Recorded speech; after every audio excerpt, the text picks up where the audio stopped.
All right, let's see. Hey, what's up, everybody? It's Stacey Storino. Normally I'm with Joe's Dairy Bar and Grill, but today I'm here on my own channel, which is on YouTube, the Stacey Storino channel. This is a great place to go. I'm here on Wednesdays at 10 a.m. Eastern Standard Time, and I'm here for at least about an hour plus or minus. If you miss things on the live, you can always go back on the replay, and in the comments section for the replay, you can ask any questions that you want that has to do with organic content marketing, like through email marketing or through social media marketing. I can definitely help you with a lot of tips, tricks, and techniques and algorithmic insights when it comes to Facebook, Instagram, Pinterest, TikTok, especially Joe's Dairy Bar and Grill, which is my 7-figure client. If I go into TikTok, I don't want to have a content strike. If I go to Joe's Dairy Bar and Grill, we are currently, as this is live, at 681,800 fans or followers on TikTok, which is amazing. And if you're a products-based business or not, you could be a coach or a course creator and go, well, you know, I'm an older coach, course creator, entrepreneur, right? And I understand that I have to drive traffic to my business to do more business. How can I do that with something like TikTok or something like Instagram Reels even? Because short form content marketing is really hot. It's gotten to the point that Instagram's CEO itself, a couple of weeks back now, said that Instagram is no longer a photo sharing app, it's a video app. And it's not just because of IGTV. A couple of years ago, they said they know it's a long-term play to try to become competitive going head-to-head with YouTube. So IGTV videos still get decent algorithmic push if you know how to optimize them. But TikToks will blow you up likely a whole lot harder and faster because the algorithms work a bit differently. There's a lot of similarities. But when TikTok itself was up for sale last year in like summer 2020, they wanted whoever did buy TikTok to pay separately for the algorithm because there was a lot of stuff that was algorithmically unique. Can you guys do me a favor? For the folks that are showing up now, I'm going to try to pop out the chat. Let me know give me a comment, say hi, hashtag live, hashtag replay. If you want to do that, if you have any questions about organic content marketing, for sure, drop them down. Definitely give this video a big thumbs up. It helps my live streams, let alone my pre-done videos, work very, very well. Both while I'm live, it'll push it out to more of my subscribers. I'm coming up on 1,400 subscribers. That's really cool. And then also it will help push out the replay a bit more, not only to the subscribers. So give me that big thumbs up, guys, but it also will help to push it out in suggested, right? So when you're doing live streams on YouTube or quite frankly on any other platform, you should definitely post the replay. On Instagram, you're posting the replay as an IGTV video nowadays. And you also should definitely encourage engagement. People just like to know that they're seen, and that's important. Like Sharon Shively. Hi, Sharon. What's going on? Hi to you and the fam. Hope you're feeling better. I think you've been for a while. And then hi, Nicola Cousins. What's going on? Hi. Oop, I didn't do the @ symbol. Hi, Nicola Cousins. Right? So it's always good, both live and on the replay, to get back to people on any platform when they've commented, when they've said hi, or hashtag live, hashtag replay. It's very useful on Facebook, on Instagram, and here. These are extra data points that the algorithm will surface when it's trying to weight or score your content on the platform versus similarly situated types of content, especially if your stuff is well optimized. You're going to rank higher and better, usually the more engagement you get. Certainly if people share out live streams, you know, it's platform dependent how they do that. I mean, here it's easy to do. So if you share out the live stream or the replay, that helps. On Instagram, even content that's saved or downloaded helps. I do believe the same thing goes on with the Facebook EdgeRank algorithm. Hi, Andrew George. What's going on? Hi, Andrew George. He's the embroidery business coach. If you're into personalization or embroidery, you definitely want to check him out. He's one of my more successful students. Yay! Over the last year to 2 years especially, I've had a lot of students go to multiple 5-figure and 6-figure successes. And I had 2 people who already had 6-figure businesses come to me and say, how are you going to get me to be any better than 6 figures? And one went up by 15% and the other one went up at 25% in terms of their income. So when you're already at 6 figures, go figure it out, right? Like, it's definitely worth it. Oopsie. So if you guys have any questions, if you're one of my regular students and you want to ask me a question, you want to celebrate something that you're doing for your business this week, because that's important. If you are running a sales promotion, let us know what that is. If you are saying, okay, this isn't a sales week, but it's a relationship building, a relationship marketing week, definitely share what you're doing there too. Or if you want any sort of inspiration for that, either live or on the replay, you can do that. If I don't get any questions after I do my little riff, there is one thing that I want people to consider, whether they're a products-based business, a service-based business, or what to do in the month of August. I know that a lot of people tend to go on vacation. And of course, this is a post-pandemic world. Last year, no one could do much of anything pretty much worldwide. So anybody who can tour or can go away on vacation, they're doing it right now, and that's great. But that doesn't mean that you can't sell or sell well in August, even if your stuff doesn't have any direct connection with August itself or summer or back to school, right? Because some people, depending upon their business, especially if they're a products-based business, back to school could be a good time where you would normally get a lift, or, people are getting into fall fashion, fall skincare, fall makeup, right? That sort of thing, fall home decor, right? So I want you guys to think, oh, what is this? Oh, okay. Sorry. I do have something time sensitive going on behind the scenes. All right. More thumbs up, you guys. Give this video a thumbs up. That really does help this video out. It pushes it out to more of my subscribers when I'm live, more of my subscribers on the replay. Definitely, if you're getting any value, ask any content marketing related questions that you want down below. But let me finish the Reels versus TikTok thing. So Joe's Dairy Bar and Grill, for example, let me give you a really quick example of how we're selling edible products, if you will, but we can't ship them worldwide. A lot of my products-based students, as long as there isn't some sort of lockdown restriction like Andrew George had for quite a while, because he's out over in UK, Scotland, right? So there was a time that he could ship within his country, but he couldn't ship outside of his country. And he really had to get creative to get his sales going, or keep his sales going, I should say, outside of his country. He did so well. I'm so proud of him, all of his hard work. But Joe's Dairy Bar and Grill, we can't ship our stuff worldwide, right? We sell edible products that are going to degrade, obviously. But yet it's important to us to have almost 689,000 people on TikTok. What did I say before? And you're like, well, why? What do you care? That's a vanity metric. I'm sorry, 682,000. We're at almost 682,000 on TikTok. And you go, why? Who cares? That's a vanity metric, especially if you have a business model that's brick and mortar and you can't ship food service. Why is that important? Even for us, it's important for 2 reasons. So maybe you get direct and indirect takeaways from this, and then I'll go back and unpack a little bit more.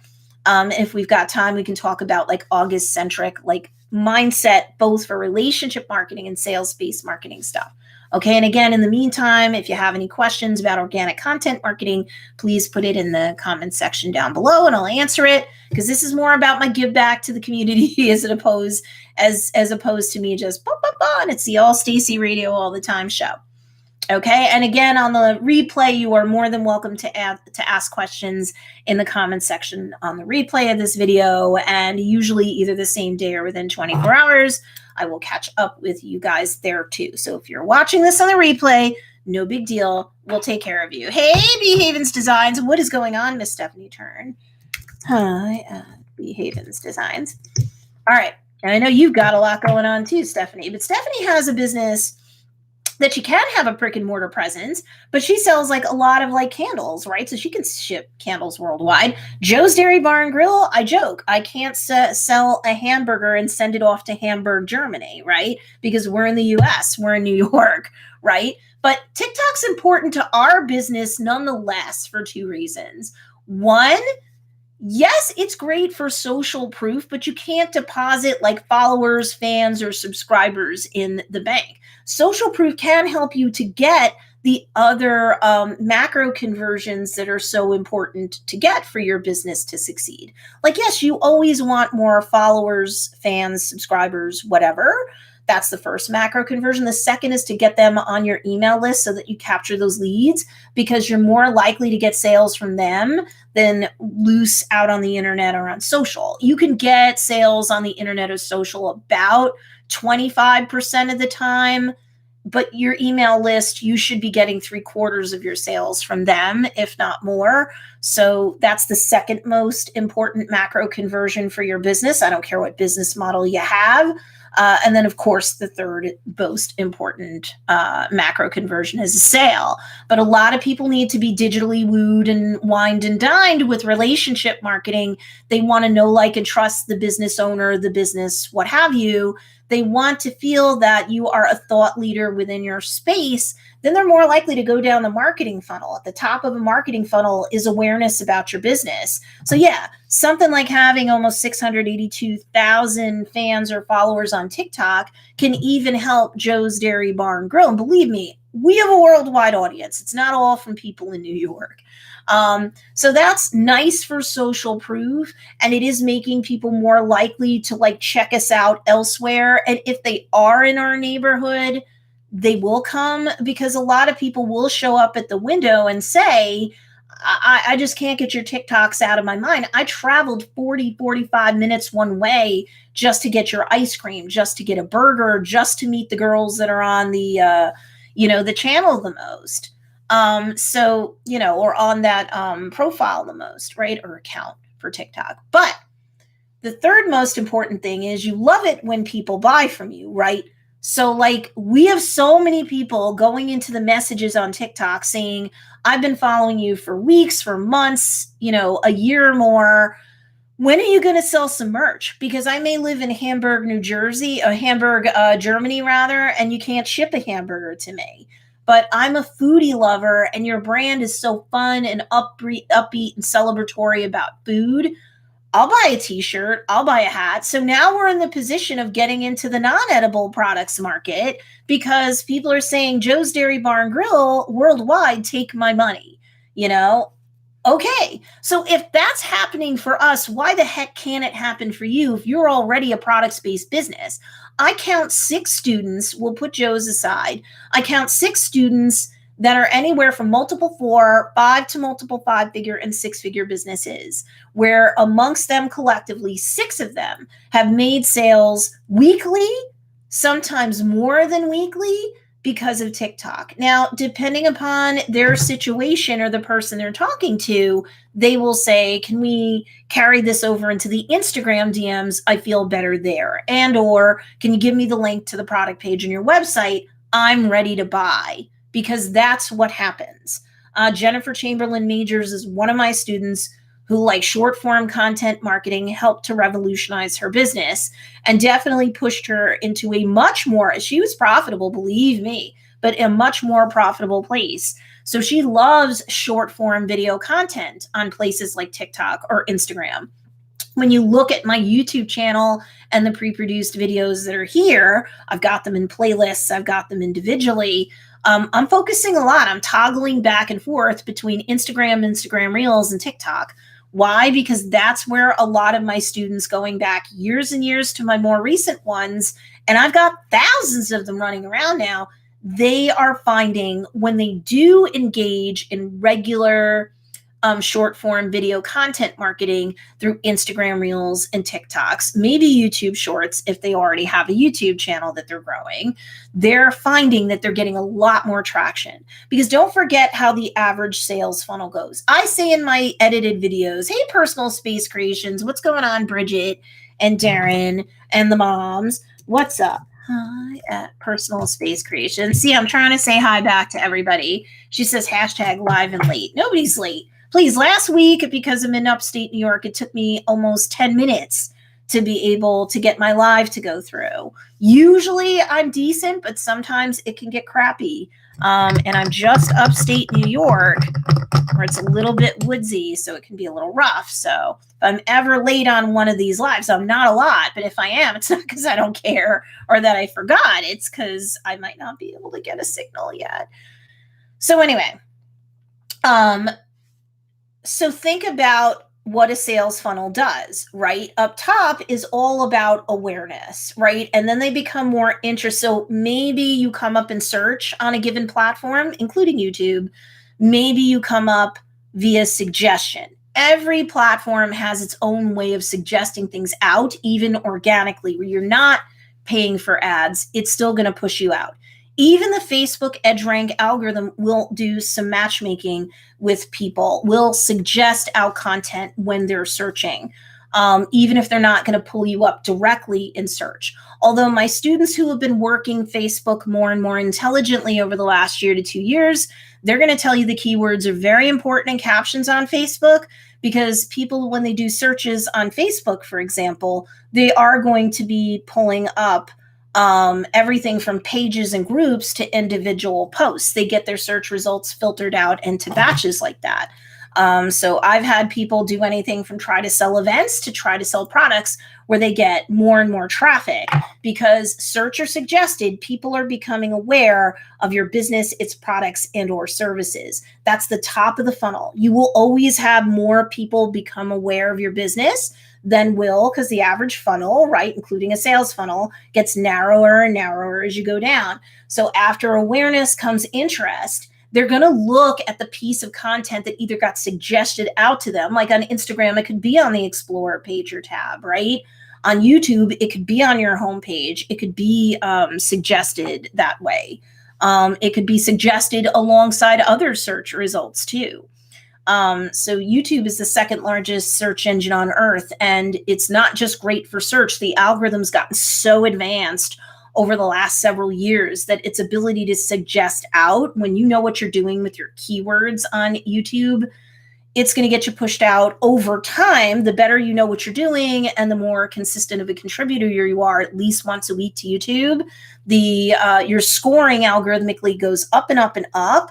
And that algorithm will push you out and suggest you out more and more effectively. In fact, the channels that tend to really grow, yes, they start out very search-based and they continue. You need to help the algorithm out, but you will over time get way more through suggested usually than you could get through search. And that's on YouTube. On Instagram, you really want to make that Explorer page or tab. And right now, Instagram Reels is the best way to do it. They tend to give more real estate to Instagram Reels than maybe a little bit to like an IGTV video that might fit. And then you might have, like feed posts and stuff get in there too. So yet another reason why you really need to embrace short form content. They just fixed our internet. Woohoo. I know. Bridget's living out in another part of the United States where it can be very woodsy like mine. Excuse me. Thumbs up if you're getting value. Certainly ask me any related questions. That does include live and on the replay. Hashtag live, hashtag replay. It does help me out even here. When you go live on Facebook and Instagram, you should be asking people to do that too. Also, before I forget, Instagram, people can wave at you or you can wave at them or wave back. Every time you engage in even waving activity, that's another data point for the Instagram algorithm to surface. And they go, you're interacting, they're interacting back with you. Hashtag live, hashtag replay, any sort of comments, any sort of hearts or likes or anything on Instagram or any other platform helps you to score algorithmically or mathematically higher and higher, because an algorithm really is a mathematical, computational, algebraic formula that the AI or artificial intelligence on every single platform runs. It's all about, working those probability and statistics so that you get suggested out more to your followers while you're live.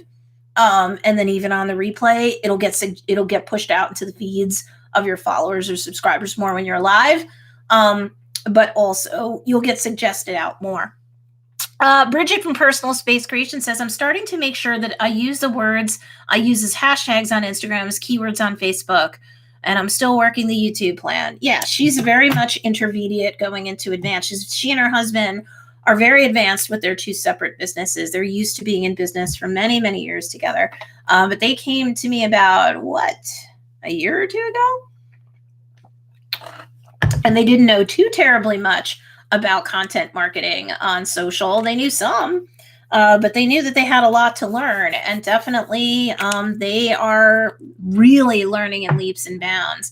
Yes, keywords on Instagram are now more important than they've ever been, but hashtags are not less important. As more and more people get on all of these platforms, and as more and more of them start to get savvy about algorithms and ethical ways to work with the algorithms, it's going to be more and more. It's not just more competition. It's going to be harder over time. The longer you wait to get serious about this stuff, the harder it's going to be over time for you to be able to rank. And so like Instagram's become such a well-trod path, they have to rank keywords more and more in the captions of feed posts, of videos, and yes, for Reels too. And they're looking at your hashtags. Your engagement with your followers and your consumers, because they're not all going to be followers, back with you. Even the amount of DMs or direct messages that you send out, that you get, that you respond to, these are all data points on any platform that do count and help your entire account rise up higher. And then piece by piece, your content's algorithmic compulsion, you compel the algorithm to rank you higher piece by piece and collectively. The only platform that runs slightly different, everything I say comes over to TikTok, but for one thing, and that is that each of your videos on TikTok, unless things change, and I'll tell you when they do, if they do, every video on TikTok stands alone on its own merits. So whatever's in it, however you optimize, what little bit of a caption you get, whatever hashtags you put in that caption to help with the optimization, not just the keywords, whatever your content is, each video has its own ability to hit a home run for you. I'm not saying that you couldn't do that on Instagram or YouTube or Facebook or anything like that. It's just that on those platforms, they do take into consideration your account. Like on Instagram, I've heard people call this their like an account health score or trust score. On YouTube, you're gaining channel authority for one or more keywords, right? So your account ranking does affect the ability over time for your content to rank higher and higher, harder and faster. On TikTok, that's not necessarily true. Okay, let me catch up with some of these comments.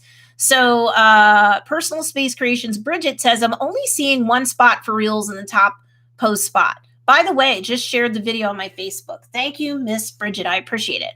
Hi, hold on. I misspelled it.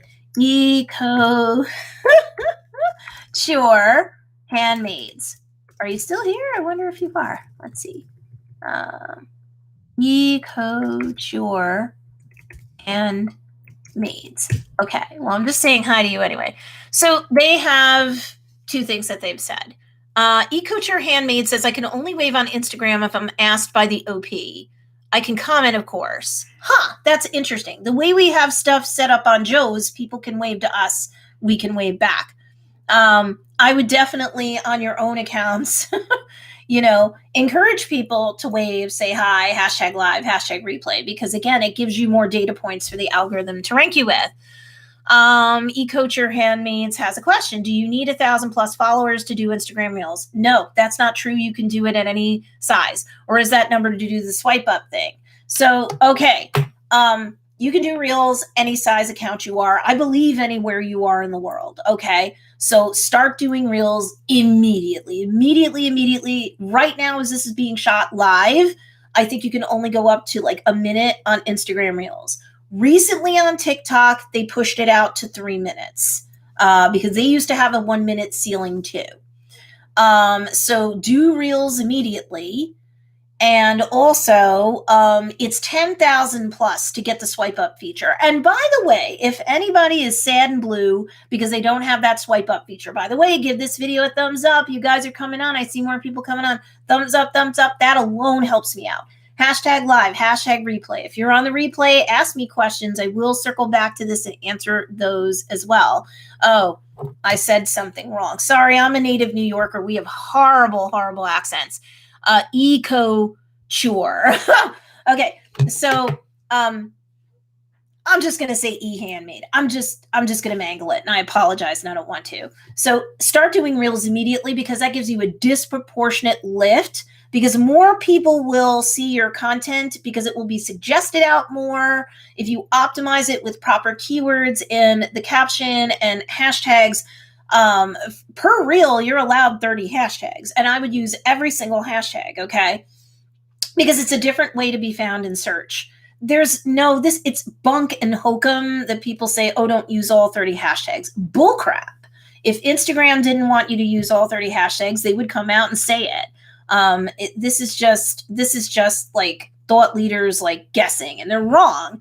The more information that you can give the algorithm to figure out what your content is, the more it's going to be able to do more matchmaking for you. The AI or artificial intelligence goal always is on every platform, including Instagram. They want you to stay on the platform longer for 2 reasons. One, they want to stay relevant and use. They don't want to suffer MySpace disease and become irrelevant. And number 2, of course, they got to make money to keep the lights on. So they want to serve up more ads to people. The longer somebody's on a platform, the longer they can serve them ads, right? And that's cool for them. But Instagram Reels, just like a feed post, you get 2,200 characters in that caption. You don't always have to have like long captions. I'm not saying you do that all the time. But you should have captions that are not like a sentence long. Like those days are kind of gone. So you can vary up the lengths. That's fine. I don't think you get algorithmically punished for anything like that. Plus the humans that consume your content, it's nice to see things be a little switched up. But make sure that you're very keyword rich without keyword stuffing. Like your caption should read like a normal person's like writing should read. If you're just jamming in words, you'll get punished as spam by the algorithm because now you're just spamming words into the caption. With Reels, I would put all 30 of your hashtags in that caption. With a feed post, you could break it up so that some are in the caption, some are in the very first comment, like seconds later. Like have that in the notes feature on your phone, copy and paste, or all 30 hashtags can go into the first comment. As long as you're super quick by adding those captions as a first comment on your feed post, you're fine. With Reels and IGTV videos, I do believe everything needs to be in the caption, but there's still 2,200 characters that you can fit in there. So you will have plenty of space to use all 30 of your hashtags and still write a couple of sentences about what's going on. It will help the human beings determine, do they want to consume this content? It will help the algorithm because you're giving it more data and more data points to surface to help push your stuff out to your followers and their feeds more, and also suggest it out. And it's going to help you get pulled up in search, because if you didn't know, on Instagram, you could be searching on keywords, you could be searching on hashtags, you can search on both. You can follow hashtags on Instagram. You can't follow keywords on Instagram. But for the swipe up feature, it's not a stupid name. I'm sorry, I'm a stupid native New Yorker. Eco chore. Yes, and Bridget's right. Thank you for your leadership and your sensitivity, Bridget. It is a great name. But eco chore, oh God, I hope I'm saying it right. I'm so bad. Eco chore handmaids and everybody else. You need 10,000 followers on TikTok, Instagram to qualify for the swipe up feature, right? But can I tell you that two things. Number one, there's no reliable evidence out there. There really isn't, that says that the swipe up feature has higher conversion rates when you use it. It's just a nice feature to have. It's a good way to mix up your content marketing with your Instagram stories, right? Because that's where the swipe up feature goes. But you need like 10,000 or more to get it. I've also heard people who specialize in Instagram and or they're big influencers who use Instagram, and anybody that I've heard has said that it's a great feature to have and you feel really good that you can use it, but they don't see better conversion rates than what they're already getting, right? To get more people to go to a video or to get on their email list or to purchase something, right? They see good conversion rates, but it's not like it's better. So you don't have to suffer FOMO like, oh my God, I don't have 10,000 people yet. Also, here's the most important thing. I could give a crap about having a swipe up feature on Instagram. For Joe's Dairy Bar and Grill, we average about $1,000 a week or more just through our Instagram DMs alone in terms of sales. Now, we don't sell the merch yet, but what we're doing is we're getting a lot of locals going, can I place a cake order? Can I just order like a pint and a quart of ice cream and I'll be by in a half hour? Here's my name. We make a ton of sales off our Facebook Messenger. And it's about similar to what we get on Instagram. So every week we do about $2,000 or more collectively in sales just from the Instagram DMs and from Facebook Messenger. What would that look like for your business to do it? And you people are lucky because by and large, you can ship your stuff anywhere, and or you're selling digital content, and or you're a coach or a course creator. You don't have all the limitations that Joe's Dairy Bar and Grill has. Come on. Okay, so again, EcoChore handmaids. I need a much smarter phone. I can't copy and paste anything from notes. Hard to share photos sometimes. Well, I'm going to tell you right now, this isn't tax advice because I'm not an accountant or a CPA or a tax barrister, right?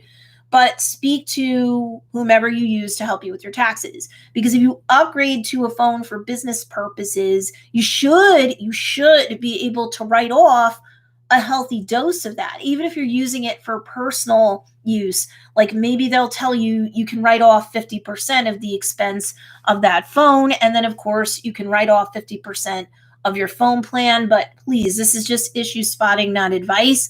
So I would hate to see you miss out on blowing up your business. It's cutting your nose off to spite your face, isn't it? That you can't do what you need to do organic content marketing, but you could make more money and write things off against income, right? So we don't want to be penny wise and pound foolish. We want to talk to our tax experts. We want to see what we can write off and or leverage, and we need to upgrade. Now, am I saying also, by the by, that you need to get like and I'm saying you as in the ubiquitous you, anybody watching this live or on the replay, am I saying that you need to keep getting phone upgrades every year? No. But if you're at a point where your phone is maxed out or you can't get the right kind of more current operating system, it's hard for you to do what you need to do for content marketing, then obviously an upgrade is required. But like, I've been using the same phone for several years. I don't plan on upgrading my phone, even if I could write off a newer phone. Because again, like if it ain't broke, don't fix it. But if you can't use it to do the content marketing that you need to do, and that's especially important for TikTok. TikTok does have like a bit of a desktop presence. You can do some things on TikTok that way, but mostly for TikTok and mostly for Instagram Reels and completely for YouTube Shorts, you need to have a cell phone that's going to be able to help you. You can't at this point in time do everything from a desktop or a laptop or a tablet. Nicola asks, any Facebook specific tips, please, Stacey, to build a business page from scratch organically? When it comes to optimizing for that platform, I'm clueless. And EcoChore Handmade says it's the initial expense. Yikes. Yeah, but you don't necessarily have to get the most recent phone. You could get something that's 1 or 2 years old. My in-laws, who are 79 years old apiece, they both got a free iPhone. No, this isn't sponsored, of course, or anything, but they both got a piece of free iPhone 11 XR. um, with their phone plan. So what are we up to? A 13 or whatever we're up to now? Like, and they're 79 years old a piece, and they're not from tech-based backgrounds. They're just like, we're tired of having a flip phone. So maybe your plan would allow you to have an upgrade, either free or cheap, but you do not have to get the latest thing. If you're like, yikes about the expense, of course, everybody's personal and or professional finances are different. Get something that's 2-3 years old. You won't be saying yikes, and more likely than not, your phone plan would probably be like, okay, free. Instagram is basically worthless on desktop except to comment. Again, for Instagram and for TikTok and YouTube Shorts, definitely you want to use your cell phone. So if you're going to be in business, no matter what your business plan is, at least get a phone that's 2-3 years old, because it will at least have the operating system and the capacity to help you to do what you need to do. Because I'm going to tell you right now, again, everybody knows don't be penny wise, pound foolish, and everybody knows don't cut off your nose to spite your face. Short form video content, the best time to get into it was a year or so ago. The next best time is today, because with every day, week, month, more people will start creating more content. That's Instagram Reels or TikToks or YouTube Shorts. That's what tends to qualify right now as short form video content. Those platforms are giving you such an algorithmic bonus or push. If you wish, for example, that you could be getting results for your business, driving more awareness, getting people to click on the link in bio more, getting people to buy from you more, and you're pissed because it's not 10 years ago on Instagram, and if only you knew, or if only life allowed you to, Instagram Reels is allowing you to play the hurry up offense to kind of get up and back and right on track. You could make Instagram your biatch if you could just do the short form content marketing. So I'm sorry to be a little cussy, but as my longstanding students know, occasionally I get on a roll and I'm like, So I mean it. Just get a phone that's 2-3 years old. Your phone plan will practically give it to you, because if it did it to my 279-year-old in-laws, they're going to do it for you. I do pay as you go. I really hate phone companies. Sorry. Well, then you're not going to be able to grow the way you deserve to, and you're not going to be able to get the income that you want. Sorry. I don't know what to say. I don't want to be mean. I want all of you to become 5-figure, multiple 5-figure, 6-figure successes beyond. I have a 7-figure success under my belt now. Holy good crap on rye, but there's no way you're going to get there if you're going to play like small. You have to get into the short form content marketing game, or good luck, Chuck. I don't know. You want to have like the Instagram from 10 years ago, Instagram Reels will get you that. You want to have all sorts of crazy discoverability on YouTube Shorts. You're going to get that on YouTube. YouTube is such a mature platform. There's so much competition for everything. Not when it comes to YouTube Shorts, especially if you're a products-based business or a coach or course creator. If we're talking about video games and stuff like that, a lot of those people jumped on that trend, but you can still rank for those things now. It's only been like how many months out, right? So, but the cool thing about YouTube is YouTube and Google are owned by the parent company called Alphabet. Alphabet owns Google and YouTube. When you do well on YouTube, you do well on Google. YouTube Shorts can get ranking in search faster than blog posts. It can be faster than a Pinterest pin, depending upon the circumstances. On Pinterest, if you understand SEO or search engine optimization, it is possible that you can rank a pin within minutes to hours. Working your website-based SEO on Google is a must. It's a much longer game. It can take months. It could take a year, depending upon how competitive and what you're trying to gain, like website authority for in terms of your SEO. But, if you really wanted to blow your business up, you all have to embrace short form content marketing. Again, it's crazy when a brick and mortar food service establishment, we're 765 square feet worth of space in the middle of upstate, where is it? New York. that we have people across the globe going, could you launch merch? I'm standing here with my credit card. I love you guys. I love your corporate culture. I'll wear a hat. I'll wear a shirt. Where do I go to pay? Why haven't you launched this yet?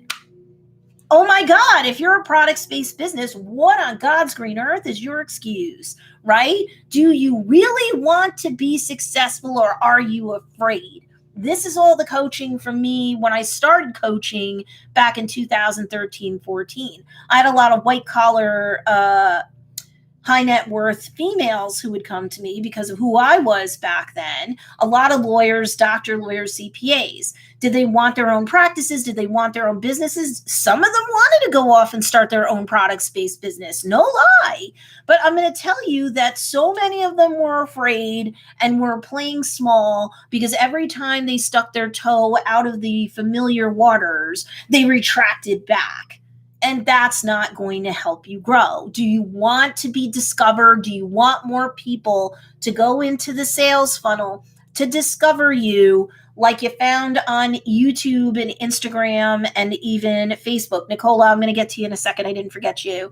Like it was 10 years ago. And if you only knew then what you know now, you'd be queen of the world for your particular niche. Your wish is the universe's command. You have it. Now are you going to just back away and say, nope, I can't. Nope, I won't. Nope. But then you're mad when your bills come in and you wish you were rich, you know? You're mad because more people should know about your awesome products, your awesome services, but they don't. You're mad. Oh, you shouldn't be mad. You guys should really be embracing and doubling down on short form video content.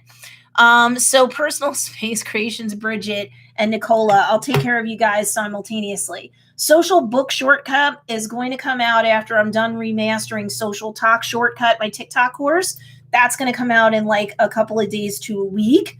It should be able to be launched within about a week from now. It really should. I'm remastering all the content that's already there. Little tweaks and updates. A lot of what's in there is still good, from the beginning of the year.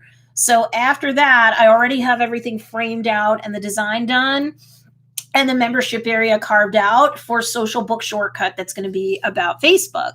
But some things that I can say right now. Hey, Miss Lisa Garrett, what's going on?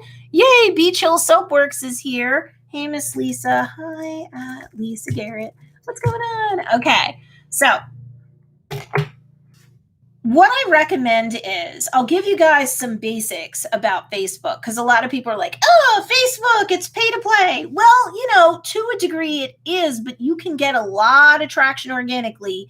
Joe's Dairy Bar and Grill, we didn't even start running paid ads for what we did. And of course, that's more it's more geolocational based because, again, I'm not going to sell a hamburger to Hamburg, Germany. And it's really for our more expensive stuff for the money to make sense for the ads.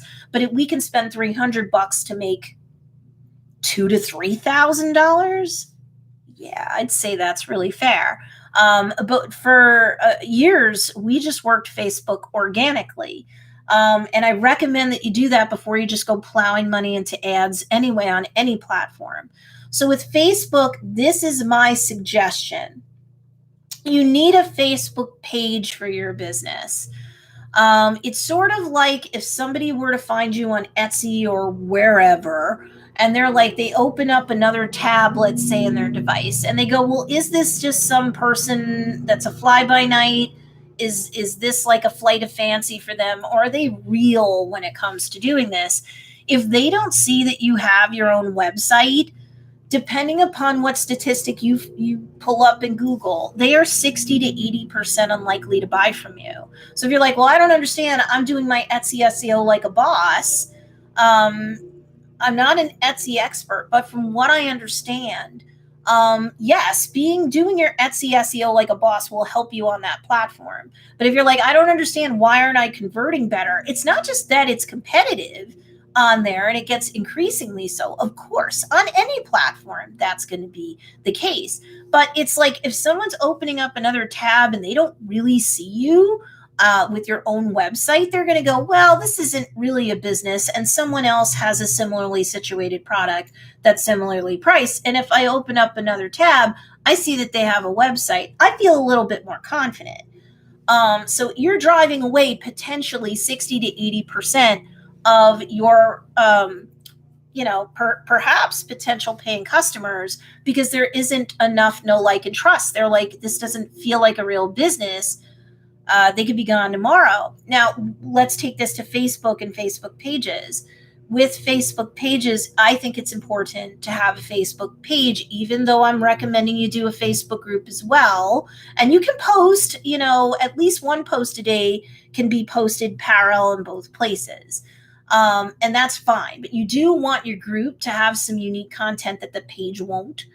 Because it's kind of like if your business doesn't have a business page, again, it looks similarly as about as weird as somebody who's going to open up another tab and go, well, where is this person? Where is this business, let's say? It doesn't really seem to have much, if any, of a presence, or its presence is very weak. Well, you have so many other competitors, they'll go to somebody that looks like they're doing more and that this is more of a business and less of a hobby. Because be honest, if people were blindfolded, they would rather, or if people were just asked in a vacuum, would you rather purchase anything from a hobbyist or would you rather purchase it from a business? You know what the answer is going to be. You know what it is for you. You know what it would be for more people than not, right? They'd rather buy from someone who is a real legit business person, a legit boss in their space. So having a Facebook page, I think, is a must. Having that Facebook page in the name of your business, obviously, is what you should do. And you should treat the Facebook page like a bulletin board that every single day you're going to post like an announcement. You're going to post a piece of content. Like every single day on Facebook, you need to post something to that page, or it becomes very, very hard with that very mature EdgeRank algorithm to kind of score high enough for that algorithm to push you out and suggest you out in search results to people who are already following you or following that page.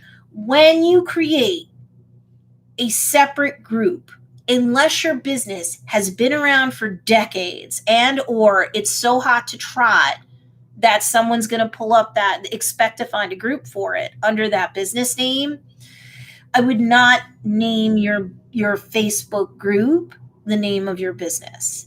The page takes care of that, and that kind of feels right to someone who's looking up a business. They expect on Facebook they're going to have a business page. For the group, I would name it something that someone's going to pull up and search that has to do with the intersecting interest between what is their main pain point, the problem they want to solve, the situation they want to address, or what is their main passion point? What do they want to consume? They just can't consume enough. They can't collect it enough. They can't wear enough cool outfits. They can't have enough cool purses. They can't have enough candles. With candles and oils and stuff like that, even though they're not food, they're consumable goods. So people, if they like your candles, they like your oils, they like whatever, they're going to keep coming back to you, right? But like, what is that main pain point or that main passion point that they're thinking that they're searching up on Facebook? Let's see what Facebook pulls up for pages, for groups, and for individual posts that have to do with what I'm interested in. Remember what I told you before. The goal of any social media platform is twofold. One, they just don't want to become culturally relevant because then they'll suffer MySpace disease and they'll die.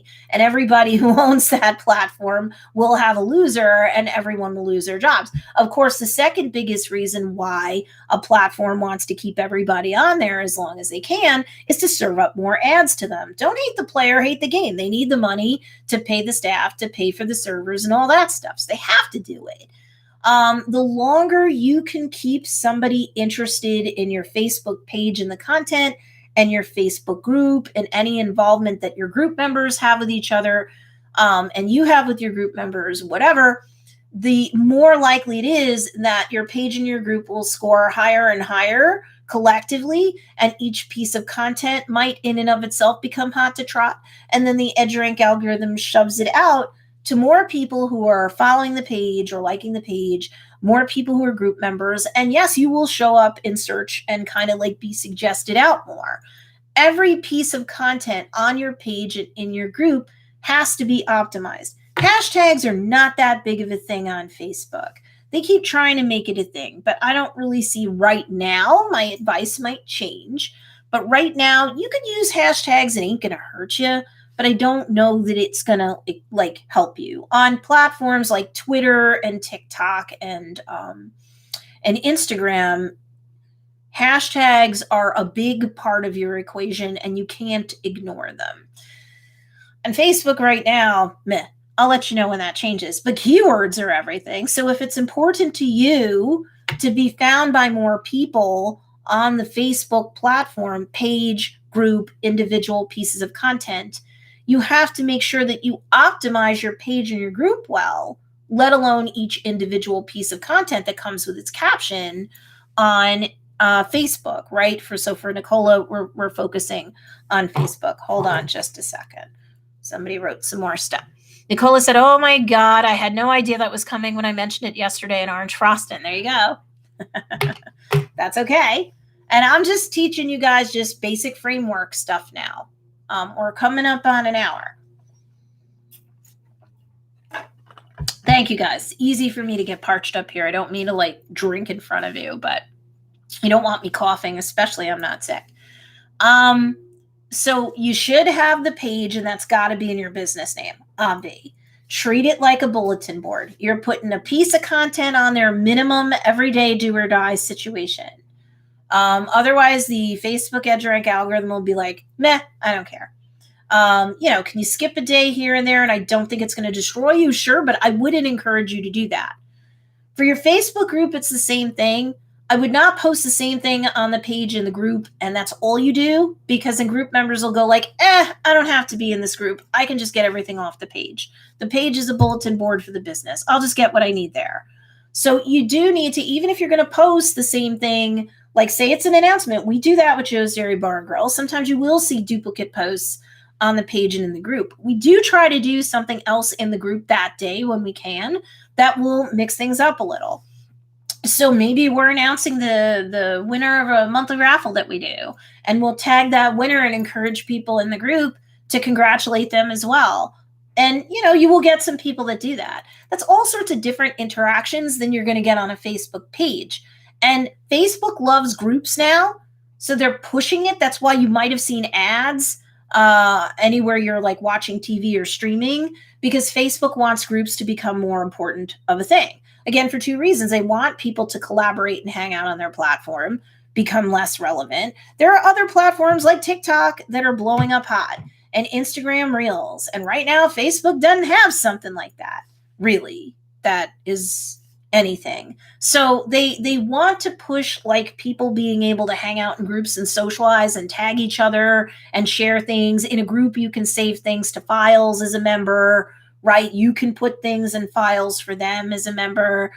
We do that from time to time with Joe's. You don't really have that feature on a page, right? Because a page is really a bulletin board for your business. The group is where everyone hangs out. But the name of the group should be something that somebody is able to pull up and search based upon that main pain point or that main passion point.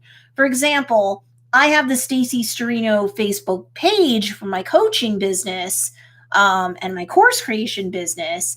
But my Facebook group that gets found in search, that's content, creation for conversions. People who are business owners increasingly know they have to do organic content marketing, and they want to create content, not just for the fun of it, but to get conversions. They want more people to follow or subscribe. Sure, that's great social proof. It encourages more people to go down your sales funnel. That gets people interested. That and the content helps to keep the people interested. And if you're putting out daily content, you are going to get more and more people who are going to engage with your stuff more. They're going to come back more. The Facebook EdgeRank algorithm in this example for Nicola is going to push out the content even more because they want people to stay on board and they want people to be served up ads. So the second reason why I feel more ads are being run for Facebook groups and they want more people active in the groups more often is because you're going to start seeing paid ads being put in groups. They're absolutely going to do that. Facebook is ginormous. It has 4 billion followers. That's a lot of servers. That's a lot of personnel. They're investing in more infrastructure. They're going to run more ads, and you're going to see them in groups. So they want people nice and cozied up in the Facebook groups. They will suggest out your group content more than page content. Do be aware of that. But I'm not like downing on Facebook pages. They're a bulletin board. The group is the nightclub where you can say, hey, and this group is owned by or sponsored by this business. We do this for this type of person to help them do that. And the name of the group is all about that main pain point or that main passion point that your ideal customer has. And they want to join groups like that. And they want to talk shop in there. And they want to post content if you let them, right? You get different permissions. You can let them post. You can let them submit things for your review and then you post. Or you can say, no, you don't post anything and I post everything. That's up to you. Groups can have rooms in them. You can turn them on or off. I don't know. Right now, the way I feel about rooms is depending upon the group and your facts and circumstances. I don't know that I would allow groups in there. Just because I don't want people to jump into a group and start talking about one of your competitors, right? And you're going to be like, hey, but yes, this is where you can do a lot of relationship marketing in the groups. You can share tips, tricks, techniques. You can curate things from various other sources. Excuse me, I need to take another sip of something. Right? You can share all sorts of great stuff. Like Joe's Dairy Bar and Grill's Facebook group. We allow our members to post. I think once or twice a year we take something down. Otherwise, forget it. They're fine. You should post the group rules and pin it to the top of the Facebook group, and they should know what this group is about, what business is running or sponsoring this group, what they do, who they do it for, why they do it, and then whatever group rules. Like, please don't post things from the competition, right? That sort of thing. Like, whatever kind of rules you want people to follow. You may not have many, and of course I would, for the Facebook groups, I would activate at least like the 4 templated kind of rules that they have where nobody's like beating up on each other for their political views and all that stuff too. Hi, Music Chick Art. Don't worry. This is why we have replays, as long as the YouTube gods smile upon me and allow me to post a replay. Don't forget, anybody who's come on later, thumbs up. It really helps me out. #live, #replay. Even if you said hi to me, even putting things like that helps a lot because it's just another data point for the, in this case, YouTube algorithm to surface. What I talked about when it came to Facebook, at least that basic kind of structural bare bones stuff. Does that make sense to you guys? You really do need to have a separate page and you really do need to have a separate group, but you want your business name to be the name of the page, obviously. And then you want your group name, unless your business has transcended and it's huge, where people will be like, oh, I want to be in a group for that business. I love them. You can get away with that. And some of my students can get away with that, but most of them, no offense to them or any of you who are watching live or on the replay, you really do need to have your Facebook group be the name of what people are searching up on, that they want to binge more content on, to entertain themselves, to educate themselves, to inspire themselves, maybe a fusion blend of some or all those things having to do with that intersecting interest, that problem or that desire that would take them to a business like yours, because that's kind of a backdoor way for them to discover you. The announcement that you pin to the top says what business. Make sure you like my page too. That is a bulletin board for quick announcements that we may duplicate in here, but do follow the page too. Like, for example, Joe's Dairy Bar and Grill's Facebook page is well over 12,000 people strong, and the Facebook group is like 3,100 plus people. And whenever we post anything, even if we're kind of like, our business is a 7-figure business now, it's exploding, and now we have people from across the world wanting merch, it's nuts. But we still post quite a lot, and we can post multiple times a day. No one complains. Everybody's happy in the Facebook group. They can post things. We do polls. I would definitely say to do a poll every week or at least close to it in your group, because group members want to be consulted. And that's especially true if you're going to be creating new products for them, or even new services, or creating a new course for them. No matter what business model you have, having an engaged free group I think is a very important thing to do. But again, unless you're huge and you've transcended, the group name should not be the Facebook page name. The Facebook page is your business. The Facebook group is some keyword rich laden thing that has to do with the ideal customer's intersecting interest. What's their pain point? What's their passion point? What are they searching up for content on? Because your group, properly optimized, will show up in the results. They may not know about your business yet, so they're not searching on your business yet. When they become aware of your business, if you have a Facebook page, you'll still feel more real to them than if you just had a group. And then God help you if you didn't have a website, right? For all the people that want to say websites are dead, they're wrong. Go Google the statistics. 60 to 80% of people will be turned off if you don't have a website. Hey, Catherine Burrell, what's going on? It's been a minute. Thank you so much for the hashtag lives. It's up. Yes, hashtag live, hashtag replay. Yes, thank you for watching live. Thank you for watching on the replay. I appreciate all of that. So yes, if you're new or relatively new to my channel, I do Wednesday give backs to my community. This is free coaching, Q&As, and stuff like that. So I want you to subscribe if you haven't. If you know anybody else that wants free coaching or wants their questions answered, Wednesdays at 10 a.m. Eastern Standard Time, I'll go for about an hour or so. And then, of course, as long as the YouTube gods don't screw with me, I will post the replay. And then if you miss, any part or all of this live stream, you can go to the replay and you can ask questions there, and I will check in on it. Everybody who's here on the live, are you guys in a good place? So again, I don't want to cheese anybody off who's like, oh, a new phone would be so expensive for me to do. You do not have to get a brand new phone or a brand new device or have the cutting edge anything. Even for YouTube, a smartphone is good enough. But you can't really do much of anything on Instagram or TikTok unless you've got a phone. And if you have a hard time sharing pictures alone on your phone, then get something that's 3-4 years old. It's still going to have the operating system and the capability to do what you need to do. Because if you can't shoot videos, even 1 to 3 minute videos long, up to 1 minute will serve you on Instagram Reels. 3 minutes now, I think they've rolled it out a lot throughout a lot of the world. If you don't have the ability to shoot a 3-minute TikTok video yet, you will soon, because that's expected as standard now. Hi, Janelle. What's going on? Hi, Janelle. Leary, what's going on? Do you have any content marketing questions, Janelle? Anybody else who's already a student of mine, make sure you share any of your wins down below. Are you doing sales-based marketing this week? Are you doing relationship-based marketing this week? Are you doing a bit of both? Please let me know, because you guys know it's important. Nicola says, really helpful, thanks. Reserving my spot at the front of the social book shortcut line, money at the ready. God bless you. God bless you. That's not going to be a huge course, so it won't be a huge price tag. Like definitely under $100, okay, USD.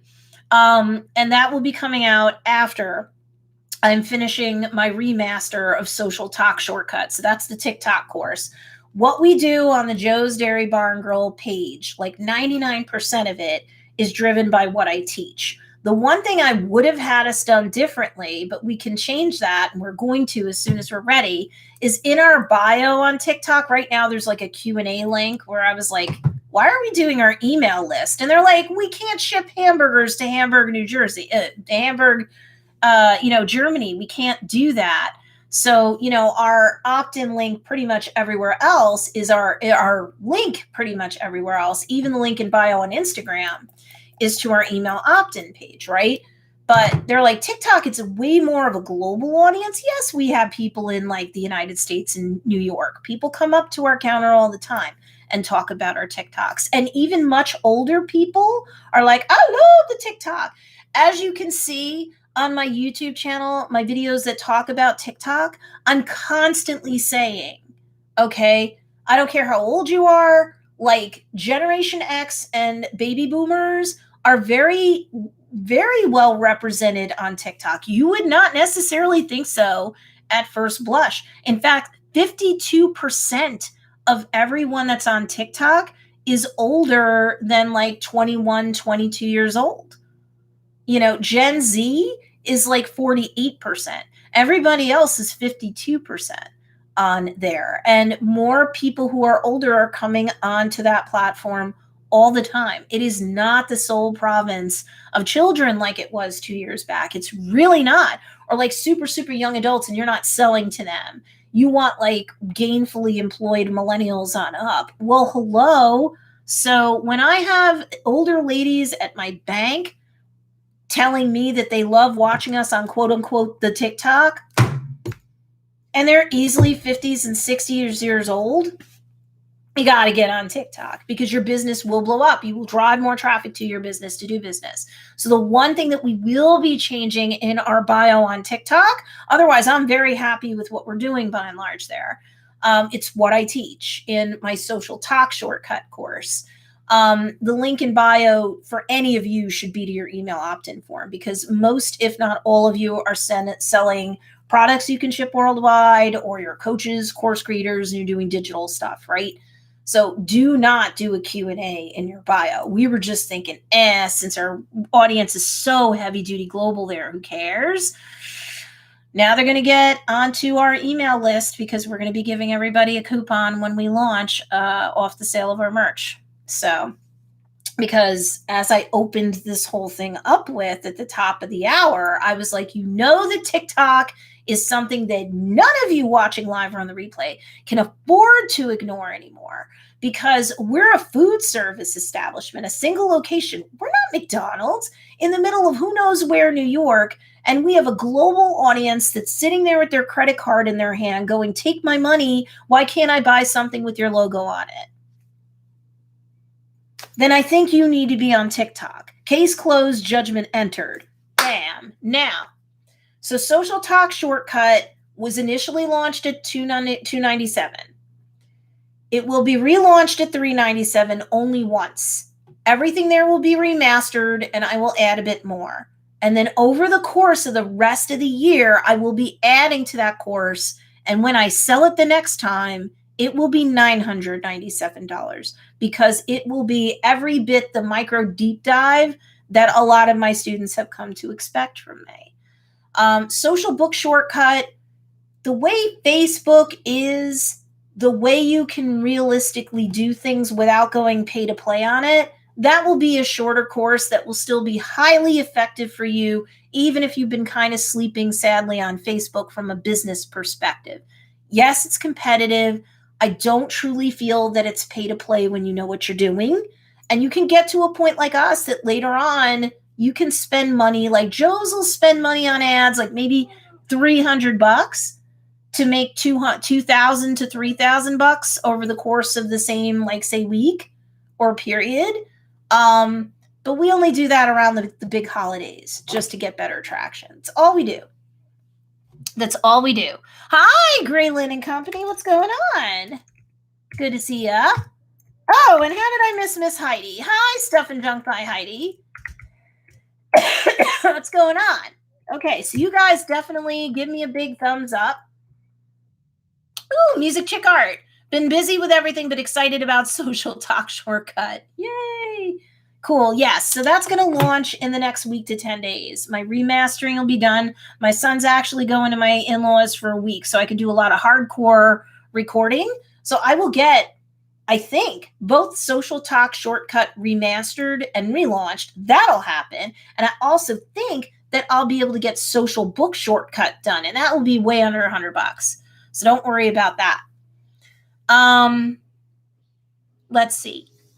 But you guys came on kind of late in the day. Make sure you go back and listen to the beginning of this, because we talked about short form content marketing. We definitely talked about Instagram Reels versus TikTok. I do have a video on my channel that I would highly recommend that you guys listen to. I shot it a year ago.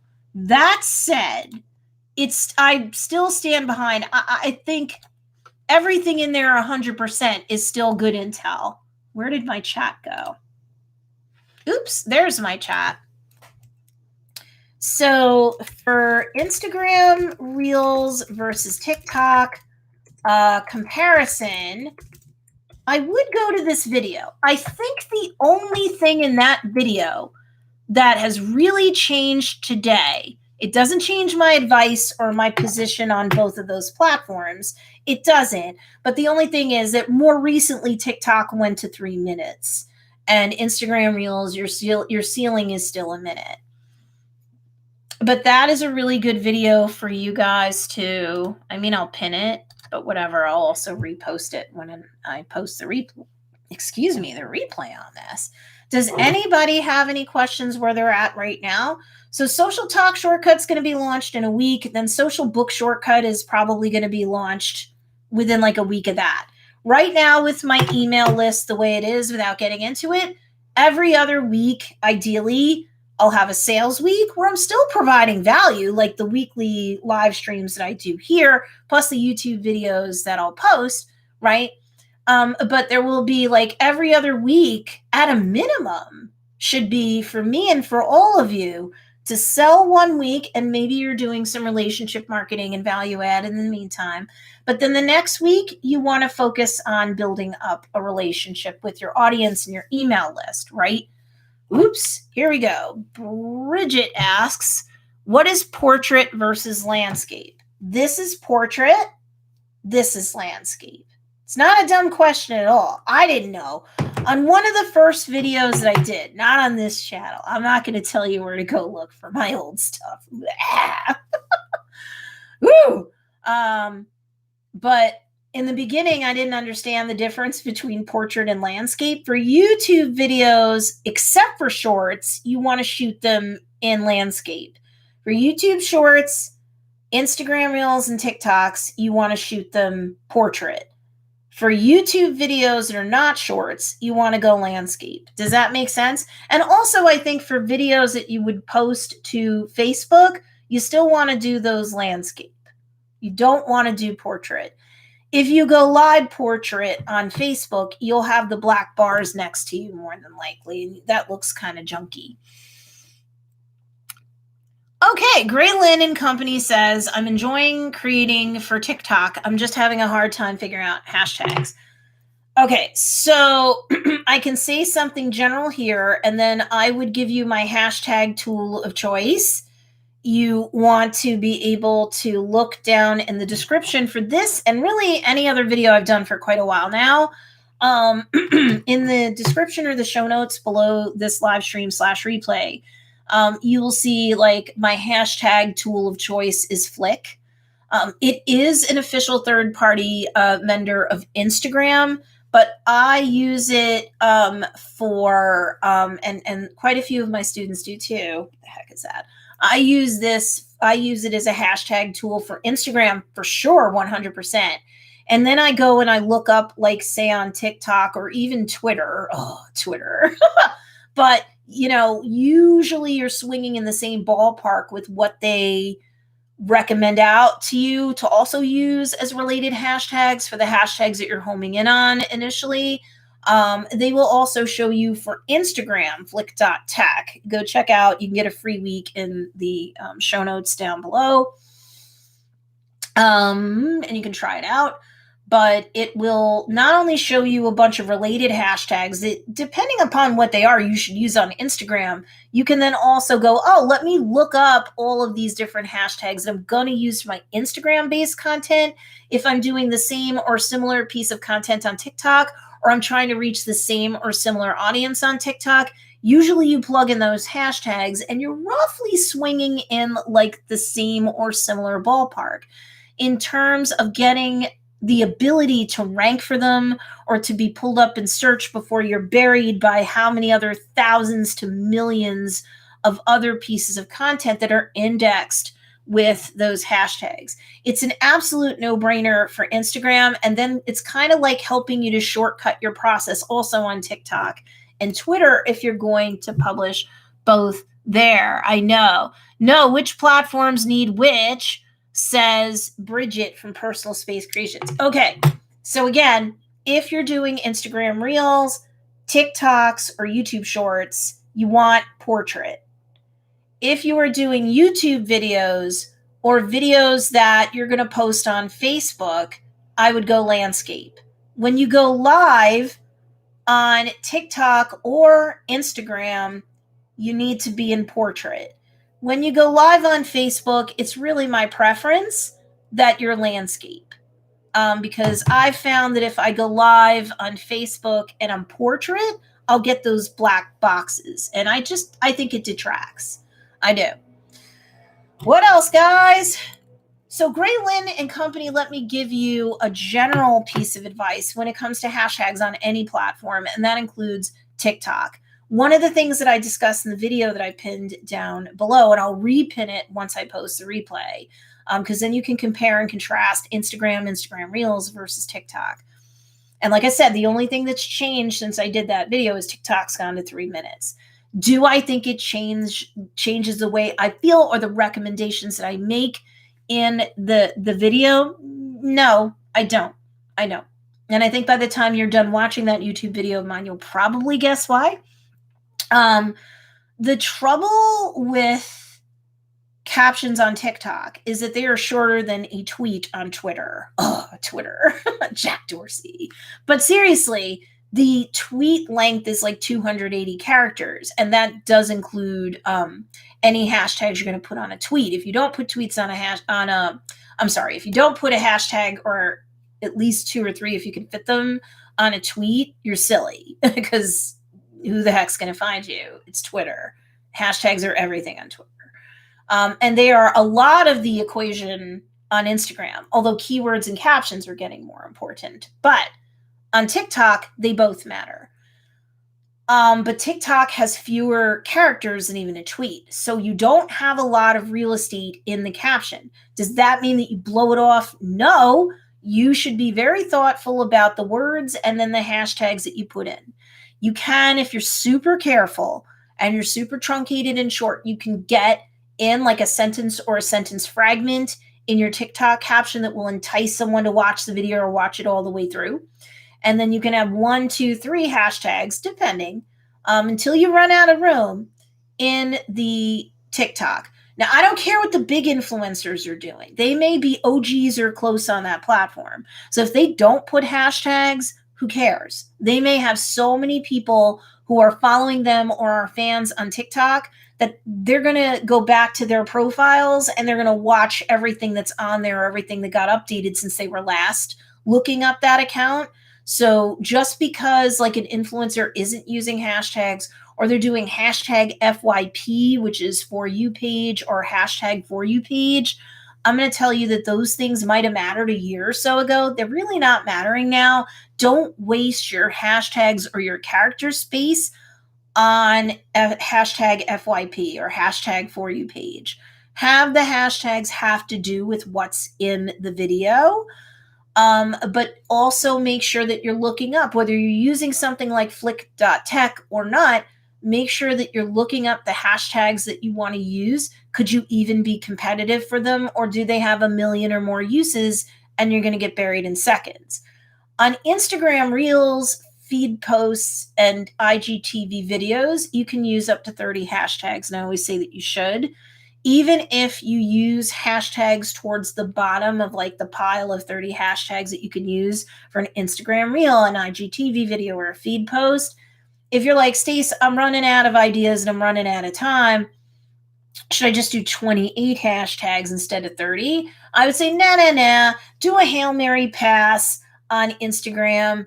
Put your million or more, uses of a hashtag on there. And you never know, right? But at least you're using all 30 hashtags as ways for each piece of content that you can to be indexed in search. And to also, you're helping the algorithm to understand what that content is more, so they can suggest it out on the Explore page or tab.